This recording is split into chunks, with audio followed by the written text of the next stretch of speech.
The second world country is a communist country, or at least that's what it used to mean. Cue the dramatic music, cue the intro. I'm sure you've heard the terms first world and third world, but wait, what about the second one? Second world country will be considered so if its GDP per capita is between 20,000 and 30,000 American dollars or its equivalent adjusted to inflation as of 2024. First world means a developed and industrialized nation, whereas the third world is the complete opposite. Recently, I read you're supposed to refer to those countries as underdeveloped, but more on that later. Does that mean the second world is sort of a middle of the road between those? Well, it should, but historically it does not. During the Cold War, the world was unofficially divided in two, capitalists and communists. The former being the first world and the latter being the second world. Because the war is over, well, not really, since it never really started either, the term second world became obsolete for the purpose of redefining what a second world country is in the 21st century. We must first break down what a third world country actually is. Originally, the countries that were neither American players nor Soviet comrades, meaning they were just being from 1947 to 1989. Thus, the term third world became a political categorizer, not an economic one. But because the neutral countries were economically insufficient, it became an unspoken rule to refer to quote unquote poor countries as third world countries. The man responsible for the birth of the term was Alfred Sauvy, a French sociologist who adored statistics, hence he worked as a demographer and also fought in the Great War. He wrote the history-making article in 1952, Trois, Mondes, Planete, published in L'Observateur. I read it, I liked it, it felt European and aggressive. I liked that. I'll link it down in the description below if you want to take a peek, but beware, c'est en français. He uses the metaphor tiers état, third state, who were French commoners, aka the gentry, during the Revolution. He described the Third World as countries that played no significant role in the Cold War and were located in Africa or Asia. This third world, ignored, exploited, despised like the third state, also wants to be something. As I was researching this video, I came across articles from trusted sites such as NPR, the National Library of Medicine, and Investopedia, all concluding the same thing. One should not be referring to third world countries as third world countries because it is derogatory and offensive. As someone born in a third world country, this was news to me. People from my country use it as a common term to refer to my country and other countries in a similar position. It's not derogatory if it's the truth. Trying to pretend we live in a world with no order or no unwritten categories is just as bad as pretending all countries are equal. All countries have an equal amount of opportunity, and all countries have the same kind of influence on the international community as first world countries, when that is simply not the truth. But you're talking about more than a difference in income. You're talking about a difference in background and education. This guy is working class. Working class? Yeah, it's the millennium, sweetie. We don't say things like working class anymore. But you're trying to pretend that we live in a classless society, and we don't.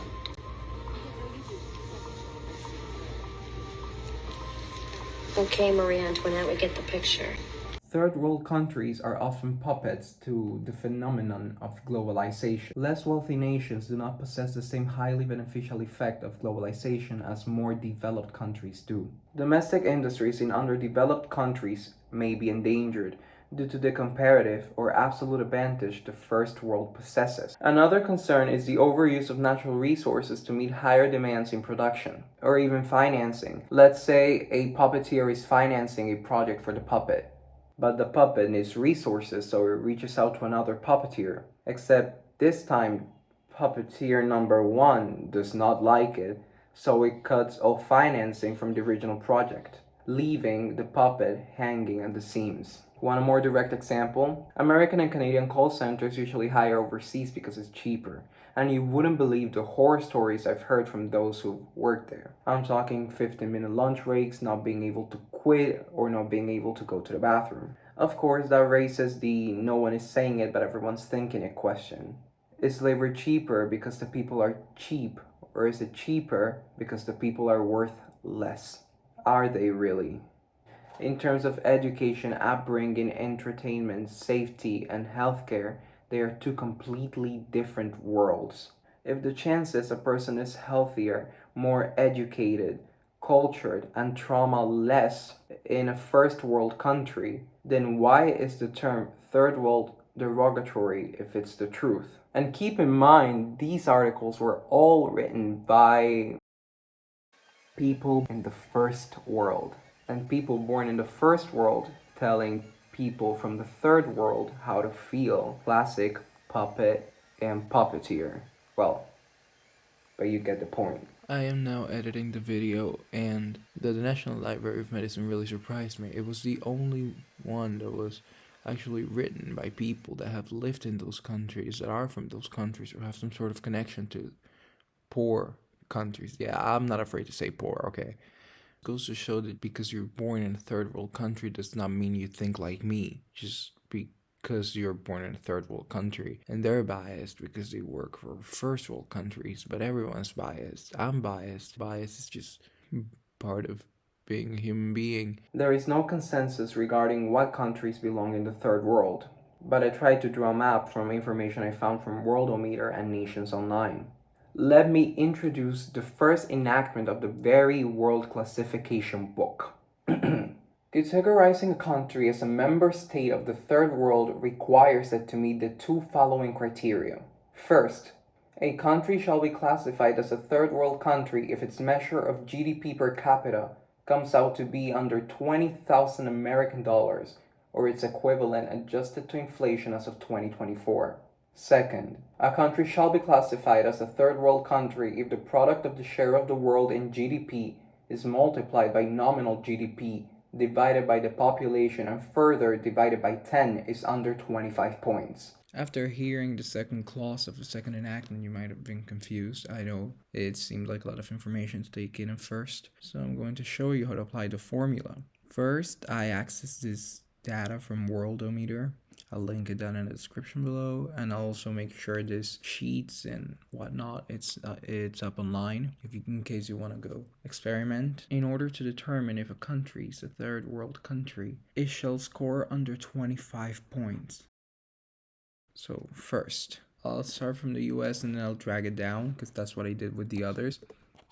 So we multiplied the share of the world GDP times the nominal GDP. Now we're dividing the 6 trillion something dollars by the population so as to show wealth distribution and how much of the population can the economy actually cover and carry. And we get a number of 19,000 something dollars. Now keep in mind this is in dollars, but I'll later change it to points or numbers just because it's not currency. We can stick with that number, but